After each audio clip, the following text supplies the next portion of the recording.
এই যে আসলে সবকটা জায়গার যেটা মানুষের ক্ষোভ ছিল, সেই ক্ষোভগুলো কিন্তু একটা মানে মালা গাঁথা হয়েছিল। চোখের সামনে, আমাদের চোখের সামনে মানুষ মারা যাচ্ছে, স্টুডেন্ট মারা যাচ্ছে, গুলিতে আহত হচ্ছে, সেই ছবিগুলো, ভিডিওগুলো আমরা ক্যাপচার করতে পারছি, কিন্তু আমরা প্রকাশ করতে পারছি না। এর চেয়ে বড় সাফোকেশন হতে পারে না। 5 জুন কোটা সংস্কার আন্দোলনটা শুরু হয়। আসলে কোটা সংস্কার থেকে পরবর্তীতে 5 আগস্টটা শুরু হলো। এর আগেও তো একটা প্রেক্ষাপট আছে। কোটা সংস্কার আন্দোলন কিন্তু গত বছরের 5 জুন শুরু হয়নি, এর আগেও কিন্তু হয় 2018 সালেও হয়েছে।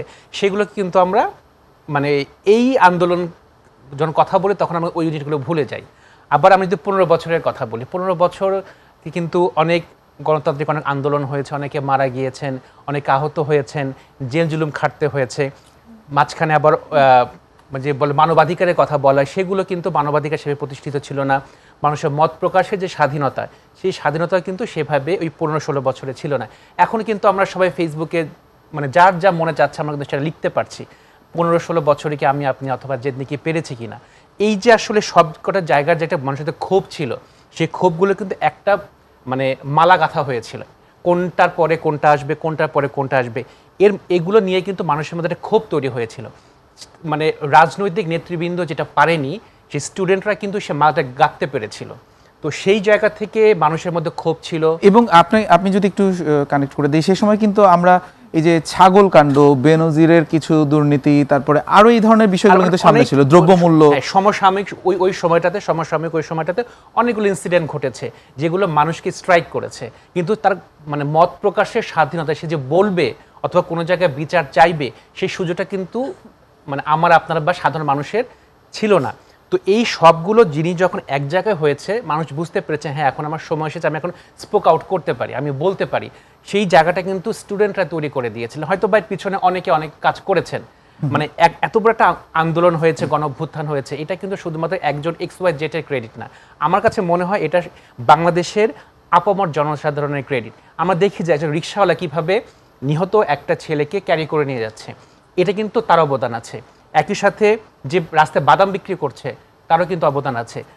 মানে বাড়িতে যে গৃহিণী, তারও কিন্তু অবদান আছে। আমি দেখেছি, আমি 18 জুলাই আমি মিরপুরে 10-এ আমি কাভার করেছি। আমি দেখেছি যে আসলে বাসা থেকে গৃহিণীরা খাবার ছুঁড়ে মারছে যারা আন্দোলন করছে। এটা তো একদিনে তৈরি হয়নি। গৃহিণী দেখছে যে তার সন্তান সমতুল্য বা সন্তানের বয়সী মানে ছেলেমেয়েরা গুলি খাচ্ছে, আহত হচ্ছে, তারা কিন্তু সেই সন্তান তুল্য ছেলের বা মেয়েকে তারা কিন্তু নিজেদের ঘরে নিয়ে আসছে, ট্রিটমেন্ট দিচ্ছে। এটা তো একদিনে তৈরি হয়নি। আপনি 18 জুলাইয়ের কথা বলছেন। আমরা আসলে জানি যে মিডিয়াকে সে সময় এই ধরনের কথা আছে যে নিয়ন্ত্রণ করার একটা চেষ্টা হয়েছে। আপনি আসলে কতটা চ্যালেঞ্জের মধ্যে ছিলেন সে সময় সংবাদ কভার করতে গিয়ে? নিউজ রুমের পরিবেশটা কেমন ছিল সে সময়? শুধুমাত্র যে আমরা বাধাগ্রস্ত হয়েছি ওই সময়টাতে সেটা তো না, আমরা কিন্তু প্রিভিয়াস 15-16 বছর ধরে আমরা বাধাগ্রস্ত হয়েছি। আপনি একসময় সাংবাদিকতা করেছেন, আপনিও জানেন কি কি ঘটনাগুলো ঘটেছে। মানে আমরা কৃতজ্ঞ যে আমাদের চ্যানেল 24-এ একটা লেভেল পর্যন্ত সেই প্রেশারটা আসতো, কিন্তু আমাদের পর্যন্ত ওই প্রেশারটা ওনারা আসতে দিতেন না। হয়তো আমরা ফিল্ড ওয়ার্ক করতাম, কিন্তু যখন আমরা নিউজ রুমে নিউজটা নিয়ে আসতাম, আমরা দেখতাম যে হ্যাঁ এটা যেভাবে প্রচারিত হওয়ার কথা সেভাবে কিন্তু প্রচারিত হয়নি। তো আমি যদি গেল বছরের জুলাই আগস্টের আন্দোলনের কথা বলি, আমাদের প্রচুর প্রেশার ছিল, আমরা কিন্তু প্রেশার নিয়েই কাজ করেছি। হয়তো বা কিছু কিছু মিডিয়া তারা করতে পারেনি অথবা করেনি, হয়তো বা কোনো জায়গায় তাদের দায়বদ্ধতা ছিল, সেই জায়গা থেকে তারা করতে পারেনি অথবা করেনি।